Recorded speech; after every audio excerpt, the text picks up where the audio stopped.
আপনাদেরকে একটু জানিয়ে রাখতে চাই, আমাদের এ পর্যন্ত যে ফান্ড আমাদের কাছে এসে পৌঁছেছে, আপনারা সাংবাদিক ভাইরা বারবার আমাকে প্রশ্ন করেছেন কত টাকা এসেছে।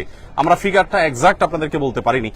গতকাল অর্থাৎ বৃহস্পতিবার একেবারে অফিস শেষে আমাদের কাছে যে আপডেট এসেছে আমাদের অ্যাকাউন্টস থেকে, সেটা হলো আল্লাহ তাআলার অশেষ অনুগ্রহে, সাধারণ মানুষের আস্থায় আমাদের ত্রাণ তহবিলের টাকা 100 কোটি ছাড়িয়েছে। 100 কোটির বেশি ফান্ড আমাদের কাছে চলে এসেছে। এই ফান্ডটা আমরা কিভাবে খরচ করব আপনাদেরকে একটু আমরা জানিয়ে রাখতে চাই, আপনাদের মাধ্যমে মানুষকে আমরা জানিয়ে রাখতে চাই। আমরা এ যাবৎ চাল কিনেছি, ত্রাণ সামগ্রী হিসাবে চাল কিনেছি আমরা 998 মেট্রিক টন, যেটাতে আমাদের খরচ হয়েছে 5,55,80,000 টাকা। আমাদের ডাল কেনা হয়েছে 200 মেট্রিক টন, যেটাতে খরচ হয়েছে 2,03,60,000 টাকা। আমাদের লবণ কেনা হয়েছে 112 তেল কেনা হয়েছে 200 মেট্রিক টন, সেটাতে খরচ হয়েছে 3,15,40,000 টাকা। আর লবণ কেনা হয়েছে 112.50 মেট্রিক টন, যেটাতে খরচ হয়েছে আমাদের 38,30,000 টাকা। এবং আমাদের খেজুর কেনা হয়েছে 120 মেট্রিক টন, যেখানে খরচ হয়েছে আমাদের 4,60,50,000 টাকা। আর সুগার অর্থাৎ চিনি কেনা হয়েছে 20 টন, সেখানে খরচ হয়েছে আমাদের 23,91,200 টাকা। চিড়া কেনা হয়েছে 40 টন, সেখানে খরচ হয়েছে আমাদের 22,51,000 টাকা। এবং পানি কেনা হয়েছে 100 টন, যেখানে খরচ হয়েছে আমাদের 9 লক্ষ টাকা। আর ভুসি অর্থাৎ গোখাদ্য কেনা হয়েছে 67.38 মেট্রিক টন, সেখানে আমাদের খরচ হয়েছে 29,06,750 টাকা। যমুনা রেফ্রিজারেটর, খাবার ফ্রেশ তো লাইফ জম্পেশ। সর্বসাকুল্যে আমাদের মালামাল কেনা হয়েছে 1,857 মেট্রিক টন। ত্রাণ সামগ্রী কেনা হয়েছে এ পর্যন্ত, যেখানে খরচ হয়েছে 16,58,08,950 টাকা। বন্যার পানি একটু শুকানো শুরু করলে 1 লক্ষ পরিবারকে 25 কেজি করে চাউল দেব ইনশাআল্লাহ। কারণ আমরা জানি যে বন্যার পানি শুকিয়ে গেলেই কিন্তু মানুষের কষ্ট শেষ হওয়া নয়, বরং অনেক কষ্ট তখন শুরু হয় নতুন করে। বিশেষ করে যারা ছোট ছোট ব্যবসার উপরে ডিপেন্ডেন্ট ছিল, সেগুলো শেষ হয়ে গেছে, তারা নতুন করে দাঁড়াতে আরো সময় লাগবে। তারা যেন দাঁড়াতে পারে এবং 15 দিন 20 দিন যাতে অ্যাটলিস্ট তারা আরো চলতে পারে, সেজন্য আমরা 1 লক্ষ পরিবারকে 25 কেজির করে চাউলের বস্তা দেব। এখানে আমাদের লাগবে হলো 2500 টন। এর অর্ডার আমরা ইতিমধ্যে দিয়ে ফেলেছি, অর্থাৎ পার্চেসিং হয়ে গেছে।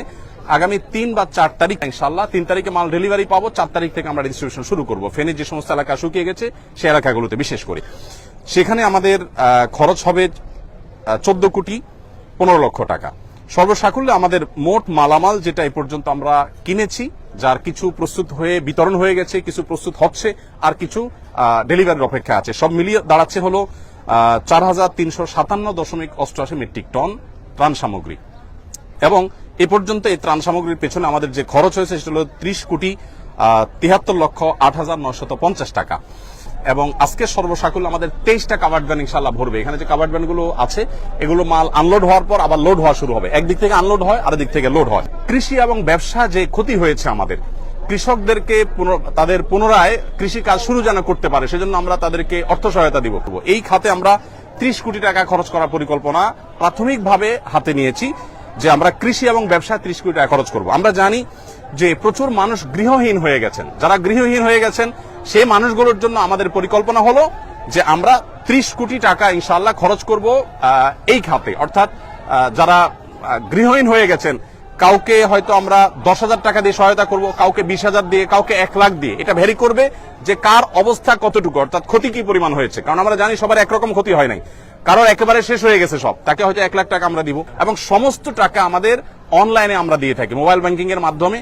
নগদ কোনো টাকা আমরা সাধারণত দেই না, কারণ এখানে ট্রান্সপারেন্সির যে জায়গাটা সেটা তখন পরিচ্ছন্ন থাকে। তাহলে কৃষি এবং ব্যবসায় 30 কোটি, এবং গৃহ নির্মাণে 30 কোটি, এবং শিক্ষায় 20 কোটি টাকা আমরা খরচ করার সিদ্ধান্ত নিয়েছি। কারণ আপনারা জানেন শিক্ষার খাতে আমাদের প্রচুর ক্ষতি হয়েছে। বিশেষ করে আমাদের যে সমস্ত শিশুরা, অনেকের আপনার বই পুস্তক নষ্ট হয়ে গেছে, পড়ালেখা পিছিয়ে গেছে, তাদেরকে আমরা স্বেচ্ছাসেবীদের মাধ্যমে কিভাবে পিছিয়ে পড়েছে তাদেরকে উদ্ধার করার, সেজন্য আমরা কাজ করব। আমাদের কাছে যে সমস্ত ত্রাণের সামগ্রী মানুষ দিয়েছে, সেগুলো কিন্তু আমি যে হিসাব দিয়েছি এর বাইরে। অর্থাৎ আমাদের যে 4,300 টন আমরা ত্রাণ সামগ্রী দিচ্ছি, এগুলো আমাদের পার্চেসিং করা। এর বাইরে আরো বহু জিনিস আমাদের কাছে এসেছে বিভিন্ন প্রতিষ্ঠান থেকে, বনরুটি, পাউরুটি, কেক, গুঁড়ো দুধ, মুড়ি, পোশাক, মেয়েদের পোশাক, ছেলেদের পোশাক, কারণ আশ্রয় কেন্দ্রগুলোতে তাদের পোশাকের দরকার হয়, এক পোশাকে চলে আসছে। তারপরে বাচ্চাদের জন্য তাদের উপযোগী খাবার, মেয়েদের জন্য আপনার স্যানিটারি ন্যাপকিন, তারপর বিভিন্ন সাইজের পানির বোতল, জেনারেটর, রেডি প্যাকেজ, তারপরে লবণ, পানি, বিস্কিট, গুঁড়া দুধ, লুঙ্গি, চাল, সাবান, সুজি, বিস্কিট, স্যালাইন, এই জাতীয় অনেক জিনিস এসেছে যেগুলো বিভিন্ন প্রতিষ্ঠান দিয়েছে, সেগুলোর সাথে সাথে আমরা পাঠিয়ে দিয়েছি। তো এই হলো আমার কাছে আপডেট যে 100 কোটি টাকা আমাদের ক্রস করেছে ফান্ড, সেটাকে আমরা কিভাবে খরচ করবো একটা পরিকল্পনা আপনাদেরকে দিয়েছি।